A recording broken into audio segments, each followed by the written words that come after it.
Hello and welcome to the Ramblings of a 42-Year-Old Man. Chris Smith here again today with David Smith as my guest. And we are going to be doing continuing mock draft season. This will be our third mock draft episode. We did one dual kind of David's mock, then we did the dueling mocks. This one is going to be one mock draft. David is going to take the number one pick and do all of the odd number picks from that point forward. I'm going to start at number 2 and do all of the even number picks going forward. We're going to go through the first round. And we may do like 2 picks at the top of the second just so we can get the Texans second round pick. Maybe. We'll see how it goes. We're going to start number 1. And David is going to be leading us off. So stay tuned. We are going to get started with our... What do I title this one? Last one was dual mock draft. This one is what? Combo mock draft? Coordinated mock draft? Because I don't know. We'll figure it out. You'll see when the title shows up.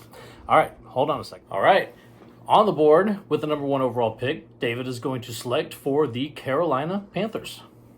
For the Carolina Panthers, at number 1, I got Carolina Panthers taking Bryce Young, quarterback out of Alabama. Cool.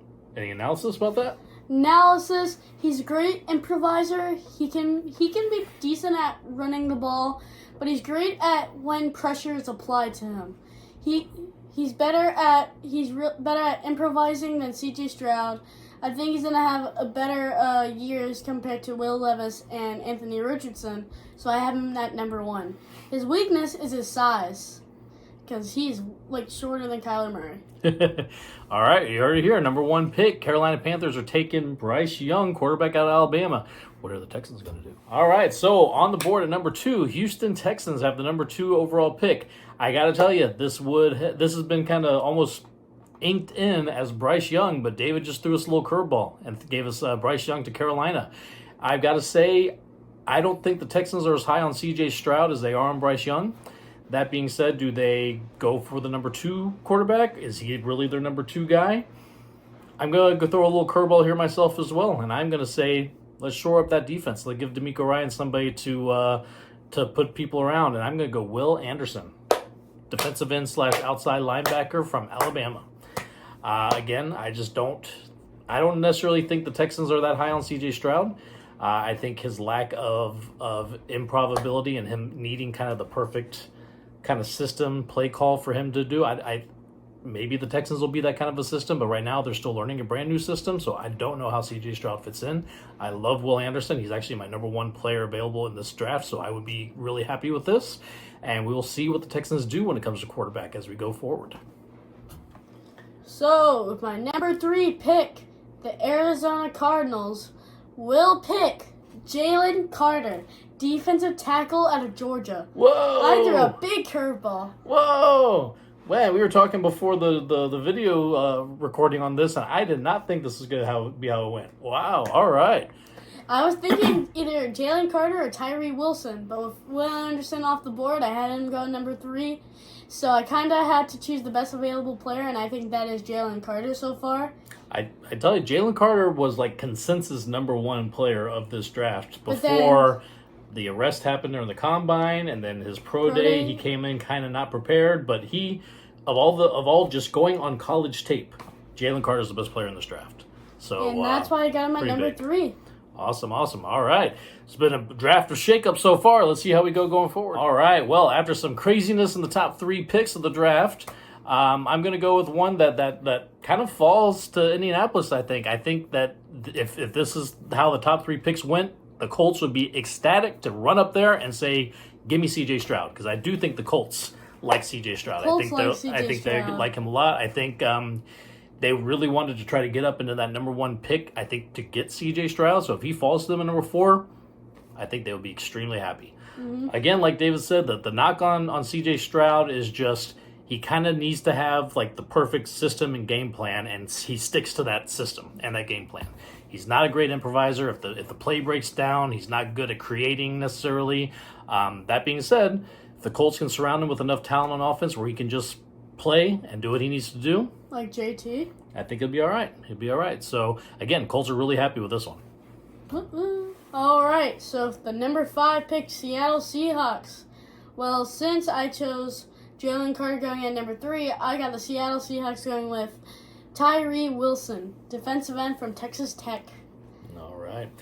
Very athletic. A lot of people are kind of stuck between him and Will Anderson for that top defensive end. Yep.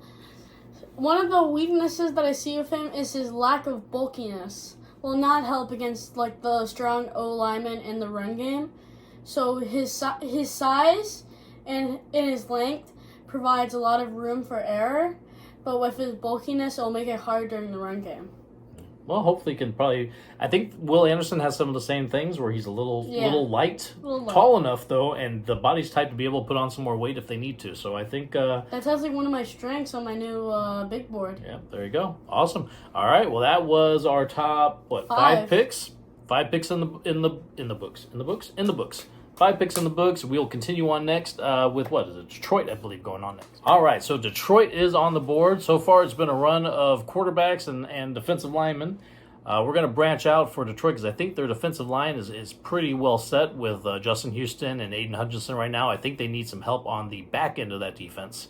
There's a number of defensive backs that could go here. You got Christian Gonzalez out of Oregon. You got Joey Porter Jr., Penn State, who could be going here. I am going to go ahead with probably the most NFL ready of the corners. Maybe not as much upside as some of these other guys, but just ready to play right now, and that is Devin Witherspoon. I agree. And he is out of Illinois? Illinois defensive back. Prospects flew up the drafts after the combine. He had an insane combine. Yeah. I think he is the most pro-ready of these corners. Again, maybe not as much upside as like a Christian Gonzalez will be or the pedigree that Joey Porter would have, but pretty solid pick here, I think. The reason I see that Christian Gonzalez not going at number 6 is, first of all, you've seen Detroit going for Devin Witherspoon way more than they do for Christian Gonzalez. Like, I think he's going for his 3rd interview next week. Oh, there you go. That's a pretty good sign. Also, Christian Gonzalez doesn't have much experience playing in college, so we actually don't know how much he will shape up to the NFL position, because he also had a great combine, so he shot up the draft boards, and what we saw at Oregon. So we'll see what happens for him, but I do agree with Devin Witherspoon here. Awesome. All right, pick number 7 is coming right on up. For number 7, I got the Las Vegas Raiders. And I am going to go back to the status quo and do a quarterback. Not be one that some of you guys are expecting. I'm actually going to pick at number 7, Anthony Richardson. Ooh, Florida Anthony QB. Richardson. That puts a little bit of a dent in my plans for the Texans, but all right. Jimmy Garoppolo going to Vegas, that gives Anthony Richardson a couple, at least a season or two to be able to learn and sit behind. So I think that's a good fit for him, and get some excitement going on in Vegas the next couple of years. So yeah, Will Levis falling down draft boards. I didn't pick him here, and a lot of people have been picking Will Levis here, but I decided to do Anthony Richardson just because of that combine and his pro day. So his overall stats and athleticism feels higher than Will Levis. So that's why I put Anthony Richardson here at number 7. There you go. Now that's pick number 7. We'll jump into pick number 8 next. All right, so sitting at pick number 8 is the Atlanta Falcons. Now they're kind of similar to the Texans. They have kind of holes all over the place. They could go a number of different directions here. Kind of looking at the way the board is shaking out right now, though, I'd have to say they could be sitting here pretty happy to knock out one of those weapons for Desmond Ridder. See if they can, if they believe Desmond Ridder is their next quarterback, they got to give him some weapons to throw to. So I think looking at the receivers here, you could go Jordan Addison, you could go Jackson Smith-Njigba, you could go Quentin Johnson.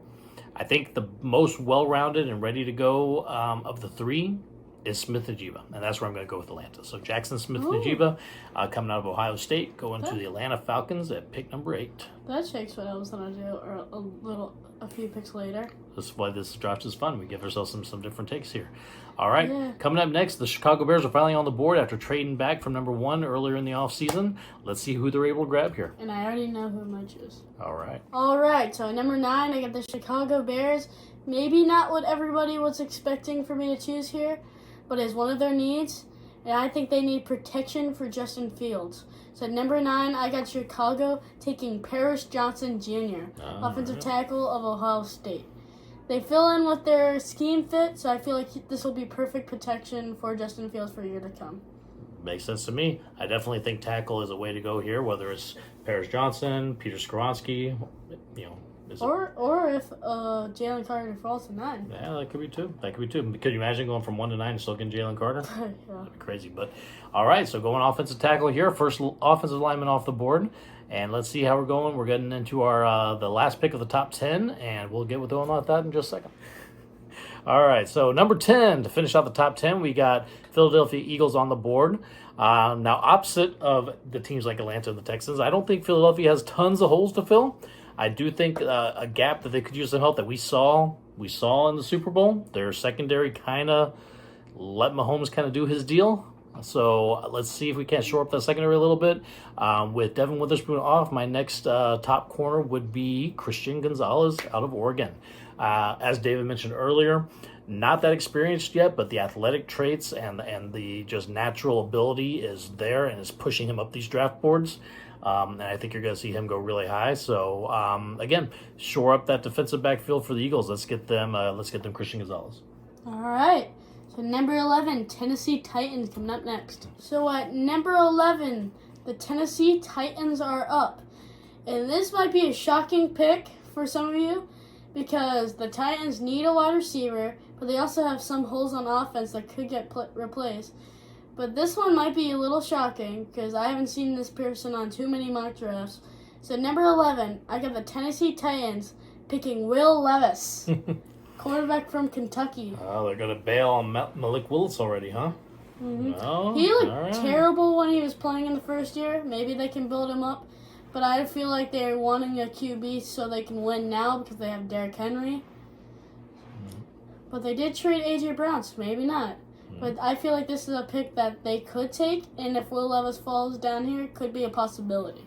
Yeah. All right. Yeah. Will Levis falling out of the top 10 leaves them there for the Titans to snag up. And I know I just shook her draft board. Oh yeah. Well, Texans are up next, and I'm pretty sure Will Levis probably would have been definitely high on their board at this point. But let's see where they're going to go next. All right. Well, at pick number 12, the Houston Texans are on the board again. So we forwent. I don't know. We skipped getting the quarterback at number 2. We went with Will Anderson. So is that coming to bite us up a little bit? Maybe. All 4 of those top quarterbacks are gone now here at pick number 12. Do they reach for a Hendon Hooker? Maybe no, you pick him at the beginning of the second round? I don't look for that at 12. I think he may not be there at 33. You may have to trade back in the first, but I don't think you can do 12 unless you trade back. If they trade back out of 12, but we are not doing trades in this mock. And so we're going to sit here at number 12, and whoever ends up playing the quarterback for the Texans, they need weapons. So I am going to go, and I could have gone Jordan Addison. I could have gone Zay Flowers. I'm going to go with give me some size. Give me some size on the outside for the Texans. I'm going to go with Quentin Johnson, wide receiver out of TCU. I would be really happy if that happens. So whoever ends up playing quarterback, at least they'll have a big target to throw to. Maybe Caleb Williams. And we'll see. We'll see if they skip a year. But yeah, so there goes the Texans at number 12, getting themselves a weapon on the outside. Let's go ahead and look at pick number 13 next. New York Jets. Number 13, the New York Jets. I kind of picked the guy I wanted to pick earlier, but at number 13, I got the New York Jets going with Peter Skoronski, offensive tackle from Northwestern. Look at David shoring up the trenches of his teams. Looking good. Yeah, he's definitely between him and Paris Johnson. They're kind of offensive tackles 1 and 2 right now, or 1A and 1B even. You can go kind of back and forth. So really good pick up, good value at number 13. Good pick. Yeah, good pick for the Jets. Value. So we are going to be looking down at New England next, and they're picking at number 14. All right, so pick number 14. New England Patriots are on the board. 90% chance that Bill Belichick trades this pick because that's what he does. But we're not doing trades in this mock, so we're going to sit here at 14, and I'm going to look at do we shore up that offensive line? We've seen a couple tackles go already, but Mac Jones could definitely use some offensive line help. Could also use some, weapons. You could also use some better coaching. Don't say that about Bill Belichick. What are you doing? No, I meant offensive coordinator. Matt Patricia is gone. Yeah. Weapons, whether receiver, tight end possibly, or, Bill Belichick loves his defense. I'm going to say you see somebody with the pedigree of Joey Porter Jr. coming out.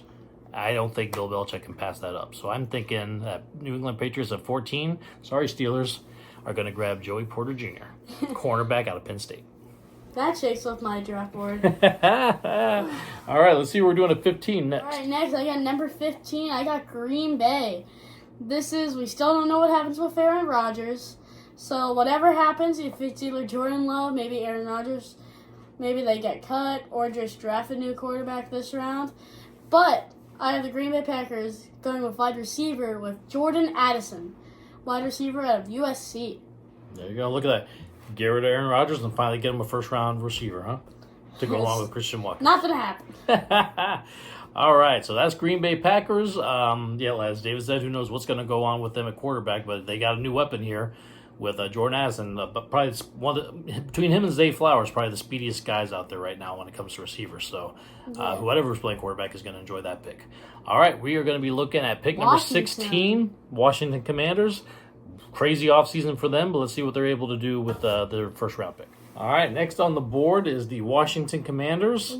They're another one of those kind of mid to late first rounders that could really use a quarterback. I still think Hendon Hooker, this is a little early. I could see a trade back scenario where they try to get him, but sitting here at 16, I don't know. They got a lot of places they could go here. I kind of always think you can use extra protection, whatever quarterback you got sticking in there. And Washington doesn't have good. And I could see, I could see the Commanders looking at Broderick Jones, offensive tackle. That's where I could see them going. Where's he out of again? He's out of Georgia. Out of Georgia, Broderick Jones. Hey, national champs, 2 years running. Can't go wrong there. So that's Washington Commanders. Shore up that offensive line. Whoever's going to play quarterback for them, hopefully it'll give them a little more protection. Pittsburgh Steelers. All right, so we're going to cut right here real quick. Just because the size of this video is a little too much for our editing software to upload all at once. So we are going to trim it in half right here at pick maybe 16. We'll stop at 16, I think. Oh, and if you notice, I have a new haircut. Oh, yeah, that's right, man. A lot happens in just a few minutes, a few hours. Yeah. All right, so we are going to pick back up with part 2. We're going to put in both parts today. I'm not going to split them up over 2 days. We'll have the second part up here just right after this one. So if you made it through this one, please pick back up with part 2. And we'll see the last half of our mock draft. Thank you.